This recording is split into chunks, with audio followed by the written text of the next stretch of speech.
बुनियादी सवाल खड़ा होता है कि इस देश की बहुसंख्यक आबादी निष्कंटक होके, निर्भय होके, निश्चिंत होके अपने धार्मिक पर्व और त्योहार क्यों नहीं मना सकती? दुनिया के किसी मुल्क में सेकुलर, कुछ ही मुल्क नॉन सेकुलर है, बाकी तो दुनिया सेकुलर है, डेमोक्रेटिक है।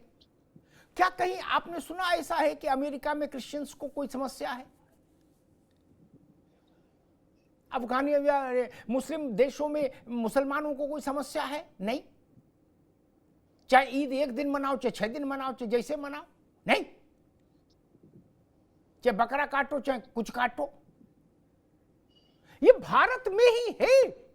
मैंने इतवार से लेकर आज तक दुनिया भर पर निगाह दौड़ाने की कोशिश की कि किसी भी राष्ट्र में बहुसंख्यक आबादी को अपने धार्मिक क्रियाकलाप उत्साहपूर्वक मनाने, संपन्न करने पर कहीं कोई भय नहीं है। ये भारत में क्यों है? हर आदमी कहता भाई साहब जब पता था कि दशहरा है तो आर्मी लगा देते। अरे गजब बात है मनीष जी। अमिताभ जी, ये भारत में इसलिए है क्योंकि आप देखिए दोनों विपक्ष के जो प्रवक्ता बैठे मेरे बाद ये फिर बोलेंगे, ये अपराधी का नाम नहीं लेंगे पूरी डिबेट में। अपराधी किस जात से है ये नहीं बोलेंगे, पीड़ित का नाम लेंगे, यात्रा का नाम लेंगे, क्योंकि ये एक वर्ग को वोट के लिए प्रोटेक्ट कर रहे हैं। भारत की संवैधानिक मुश्किल यही है। आप देखिए हमास में कुछ होता है, इजराइल ईरान की लड़ाई होती है, उसका प्रदर्शन लखनऊ में होता है कि वहां पे ये गलत हो रहा है, हम लोग उसके साथ हैं, उसका भी सरकार विरोध नहीं करती, उस पर भी ईंटें पत्थर नहीं चलाए जाते, ये उसका भी प्रदर्शन करते हैं, उसका कोई पॉलिटिकल पार्टी विपक्ष आके ये नहीं कहता कि ये भारत में प्रदर्शन क्यों हो रहा है। ये चीजें भारत के नागरिकों को इजराइल जैसे देश से सीखनी पड़ेंगी, जहां विपक्ष का नेता भी आके ये कहता है कि अगर देश के नागरिकों पे संकट है तो हम नागरिकों के साथ हैं, देश के साथ हैं, इसके बाद बाकी दुनिया के साथ जाएंगे। ये चीजें भारत में नहीं है। आदरणीय योगी आदित्यनाथ जी पे आरोप लग रहा है कि ये दंगे उन्होंने कराए, तो क्या पहले मुजफ्फरनगर में जो दंगे हुए थे वो उस समय की सत्ताधारी पार्टी ने कराए थे? नहीं, कोई भी पार्टी दंगा नहीं कराना चाहती क्योंकि सब नागरिक उन्हें वोट देते हैं, सारी जनता उनकी है, लेकिन अपने फायदे और नुकसान के लिए लोग उनका बाइफरकेशन करते हैं, इसलिए समाज में ये समस्या आ रही है। इसीलिए आदरणीय योगी आदित्यनाथ जी ने कहा है कटोगे तो बटोगे। उनका मतलब ये नहीं था कि आप किसी से जाके लड़ो, लेकिन अगर आप संगठित नहीं हो तो आपके ऊपर दबाव बनाया जाएगा। हमारे त्योहारों पे, हिंदुओं के त्योहारों पे आर्मी बुलानी पड़ती है। क्यों बुलानी पड़ती है? क्यों लोग ये कहते हैं ये मुस्लिम क्षेत्र है? मुस्लिम क्षेत्र कैसे होता है? हिंदू क्षेत्र कैसे होता है? कहाँ ये लिखा है संविधान में कि आप मस्जिद के बाहर गाना नहीं बजा सकते? आप हिंदुस्तान के बाहर जाइए, सब मस्जिदों के बाहर गाना बजता है, वहां कोई मनाही नहीं है। और समाजवादी पार्टी के प्रवक्ता कह रहे थे, मैंने ट्विटर पे देखा था कि एक्स पे देखा था कि इनकी पार्टी ने वो झंडा बदलने वाला, समाजवादी पार्टी के मीडिया सेल ने वो वीडियो ट्वीट करा था। क्यों ट्वीट करते हो भाई आप ऐसी चीजें? कानून उस पर एक्शन लेगा, कानून में जहां समस्या होगी कानून उसको देखेगा, लेकिन जब आप एक ही पक्ष को बोलोगे, पीड़ित को ही बोलोगे, जो मुलजिम है उनको नहीं बोलोगे, तो ये समस्या समाज में बनी रहेगी और इसका कहीं ना कहीं समाधान होना चाहिए, क्योंकि जैसे आगे चलेगी ये विकट हो जाएगी। आप देखिए सर तन से जुदा वाले नारे लगते हैं, वो कौन लगाता है? क्यों लगाते हो आप भाई हमारे देश में ऐसे नारे? और उसके बाद उस पर रिपरकशंस भी होते हैं, उस पर घटनाएं भी होती है, क्या कोई विपक्ष उसका खंडन करता है? ठीक है मनीष बाबू, रुकना होगा। कीर्तिनिधि जी, विषय वही है, दुनिया के किसी मुल्क में वहां की बहुसंख्यक आबादी के अपने धार्मिक क्रियाकलापों को संपन्न करने के लिए, परफॉर्म करने के लिए कहीं कोई संकट नहीं। अमीर हो देश, गरीब हो, कैसा भी हो, क्या ये केवल पूरे अखिल विश्व में भारत है जहां सांस यहां अटकी रहती है? बोले ना बहराइच में उस इलाके से जुलूस जाएगा तो फिर समझ लो, क्या तेलंगाना में पंडाल लगेगा तो समझ लो, बंगाल में होगा तो समझ लो। ये क्या तरीका है? दुनिया के और मुल्क में किसी में आपने देखा हो तो हमको करेक्ट करिए कि वहां की बहुसंख्यक आबादी अपना धार्मिक कोई पर्व मनाए तो ऐसी लाठी गोली चलती है?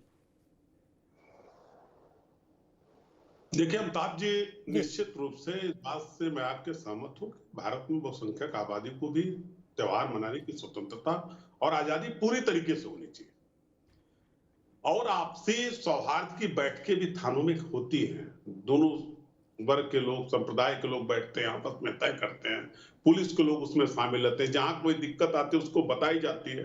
ये बहराइच की घटना, आप क्यों इस बात नहीं कहते कि जिला प्रशासन का फेल्योर है? आप ये बात क्यों नहीं स्वीकार करते? आपको भी कहना चाहिए इस बात को कि जिला प्रशासन का फेल्योर है, सरकार का फेल्योर है। दूसरी बात, मनीष जी कह रहे हैं कि मुख्यमंत्री सही कह रहे हैं, बटोगे तो कटोगे। क्या जस्टिफिकेशन दे रहे हैं? कौन से राजनीतिक विश्लेषक? इससे अच्छा था मनीष जी भारतीय जनता पार्टी के भी नेता हो जाते, आप प्रवक्ता हो जाते उसके। हम भी कह रहे बटोगे तो कटोगे, हम भी उसी बात को दोहरा रहे हैं, बटोगे तो कटोगे। जो पीडीए एकजुट हुआ है, ये बटेगा तो नुकसान पीडीए का होगा। इसलिए पीडीए एकजुट रहेगा तो जो ताकतें हैं जो इनको बांटना चाहती हैं वो फिर शिकस्त खाएंगी, और जिस शिकस्त की उम्मीद नहीं थी उस शिकस्त पीडीए ने इनको दिया। आप मुख्यमंत्री के इस बयान का जस्टिफिकेशन कर रहे हैं कि मुख्यमंत्री ये बयान सही कर रहे हैं। ठीक है, ठीक कीर्ति जी, कल जब मैंने बहराइच पर चर्चा की थी तो भी मैंने इस बात को उठाया था कि जिला का एडमिनिस्ट्रेशन बिल्कुल रद्दी साबित हुआ, किसी लायक नहीं साबित हुआ। मेरी जैसी अपनी शैली है उसे भी मैंने कहा था। आज सुबह भी मैंने बहराइच पर एक प्रसंग उठाया, तब भी मैंने यही बात कही, समझिए ना। इसलिए पहले देख समझ लिया करो फिर बोलो। ये दूसरी बात सुन लो, अब सुन लो। दूसरी बात कीर्ति निधि ने कही कि बटोगे तो कटोगे बहुत गलत बात हो गई। बोले क्यों? बोले ऐसी बात बोल दी दुनिया में कभी किसी। बाबा साहब अंबेडकर लगातार, कीर्ति निधि अभी मत चलाइए, रुक जाइए। बाबा साहब अंबेडकर लगातार कहते थे संगठित रहो, अगर संगठित नहीं रहेंगे तो आप कुछ हासिल नहीं करेंगे। बाबा साहब भी गलत थे। अभी कीर्ति निधि खुद कह रहे हैं कि पीडीए वालों बटोगे तो नुकसान में रहोगे। बोले हम कहेंगे तुम नहीं कहोगे, हम कहेंगे तो वो मंत्र हो जाएगा और तुम कहोगे तो गाली है। अरे कैसी बात करते हो भैया, नपना तो एक रखो यार। हर किसी को अधिकार है कहने का कि संगठित नहीं रहोगे तो नुकसान रहेगा, इसमें क्या गड़बड़ बात है? नहीं, मैं भी तो कह रहा हूं संगठित रहना चाहिए। तो बस जब आप बोल सकते हो तो मुख्यमंत्री क्यों नहीं बोल सकते? आप भी तो राजनीतिक दल हो, आप बोल रहे हो ना कि पीडीए एक रहो और सपा को वोट दो, ऐसा आप भी बोल रहे हैं। तो यही बात वो बोल रहे हैं, क्या दिक्कत है? इसलिए इसमें नपना एक रखो या तो फिर उतना बड़ा कलेजा रखो भाई। खैर, नसीम खान, मैं वही बुनियादी सवाल पूछना चाह रहा हूं कि ऐसा क्यों होता है कि चाहे राम बारात निकले, चाहे हनुमान जयंती हो, चाहे दुर्गा पूजा हो, चाहे पंडाल लगे, चाहे शोभा यात्रा हो, चाहे जुलूस हो, उसमें इतना भारी तनाव क्यों रहता है? पूरी मशीनरी झोंक देनी पड़े सिर्फ इसलिए कि बिना हिंसा के ये जुलूस निकल जाए। क्यों? अफगानिस्तान में तो निकालने रहे ना, पाकिस्तान में निकाल रहे, क्या समस्या है? और जिनको समस्या है वो लोग दुरुस्त क्यों नहीं होते? क्यों नहीं दुरुस्त होते भाई? नसीम खान साहब। अमिताभ जी, एक तो हमारे बीजेपी के प्रवक्ता प्रशांत जी और एक अघोषित प्रवक्ता मनीष अग्रवाल जी, और आपके द्वारा भी कुछ ऐसी बातों को बताया जा रहा है, ऐसी चीजें कही जा रही हैं कि इस देश के अंदर मुसलमानों के मोहल्लों में या मुसलमानी जगहों पर या मुस्लिम आबादी में हिंदू भाई अपना जुलूस, अपना त्योहार नहीं मना सकते। ये धारणा बना के खड़ी की जा रही है, बल्कि ऐसा नहीं है। अभी देखिए, पश्चिम उत्तर प्रदेश के अंदर लाखों लोग कांवड़ी यात्रा में गए, हरिद्वार से गंगा जल लेकर के आए और अपने अपने मंदिरों में जाकर के शिवलिंग पर जो है जल चढ़ाया। और इस कांवड़ यात्रा का 30% हिस्सा मुस्लिम आबादियों का, घनी मुस्लिम गांवों का पड़ता है। और जब कांवड़ यात्रा वहां से निकली और कांवड़ यात्री वहां से निकल करके अपने गंतव्य, अपनी मंजिल तक पहुंचे, तो रास्ते में यूट्यूब चैनलों ने जब कांवड़ यात्रियों से बात की तो सभी कांवड़ यात्रियों ने मुस्लिम गांवों में मुस्लिम लोगों की भूरी भूरी प्रशंसा की, तारीफ की, और ये कहा कि उन मुस्लिमों ने हमारे पैर दबाए, दवाई दी, हमारा आवभगत की, हमारी सेवा की। क्योंकि उस समय चुनाव नहीं था। जब चुनाव का मौका होता है, जहां ऐसी धार्मिक यात्राएं निकलती हैं, तो वहां कहीं ना कहीं सरकार पर्दे के पीछे से काम करती है। तो मैं आपसे कहना चाहता हूं, आपने अभी, हमारे बीजेपी के प्रवक्ता ने अपनी बात रखी, हमारे मनीष जो अग्रवाल है, अघोषित भारतीय जनता पार्टी के प्रवक्ता बैठे हुए हैं, उन्होंने अपनी बात रखी, आपने इनके पीछे कोई तर्क नहीं दिया। लेकिन जब समाजवादी का प्रवक्ता और मैं अपनी बात रखता हूं, तो आप अपना 2-2, 3-3 मिनट का जो तर्क रखते हैं, तो बात रखते हैं, और हम जो बात कहना चाहते हैं उसको काटते हैं और हम अपना तर्क देंगे, इसमें क्या दिक्कत है?